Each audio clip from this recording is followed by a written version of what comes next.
박근혜 대통령과 최순실 씨가 사용한 차명 전화의 존재가 확인되면서 특검의 칼날이 청와대를 향하고 있습니다.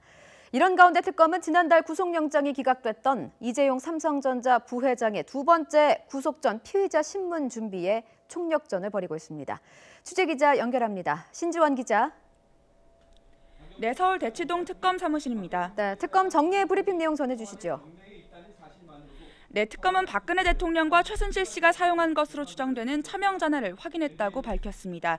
두 대의 차명 전화는 같은 날 윤 전추 청와대 행정관 명의로 개통된 것으로 알려졌는데요. 사실이라면 지난달 윤 행정관이 박 대통령 탄핵 심판의 증인으로 출석해 공식 휴대전화 외에 다른 휴대전화 존재를 알지 못한다고 한 주장은 허위 진술이 되는 셈입니다. 특검은 박 대통령과 최 씨가 이 차명 전화로 지난해 4월부터 10월까지 570여 차례, 최 씨가 독일에 머무는 도중에도 127차례 통화한 것으로 보고 있습니다.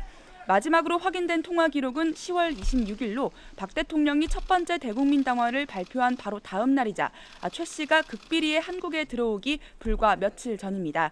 이는 검찰이 이른바 최순실 게이트와 관련해 미르재단과 K스포츠재단 사무실 등 관련 장소를 처음으로 압수수색한 날이기도 합니다.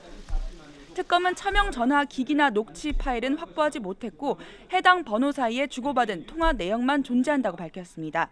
또 청와대 압수수색을 통해 차명 전화를 확보를 하면 박 대통령과 최 씨의 조카 장시호 씨를 통해 연락을 주고받았는지, 증거 인멸을 계획했는지 등을 살펴볼 수 있을 것으로 기대하고 있습니다.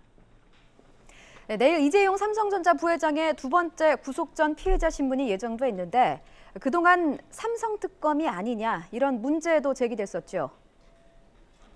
네, 특검은 첫 번째 영장이 기각된 지 26일 만에 영장을 재청구한 것과 관련해 삼성을 겨냥한 것이 아니냐는 일부 문제 제기는 부적절하다고 반박했는데요.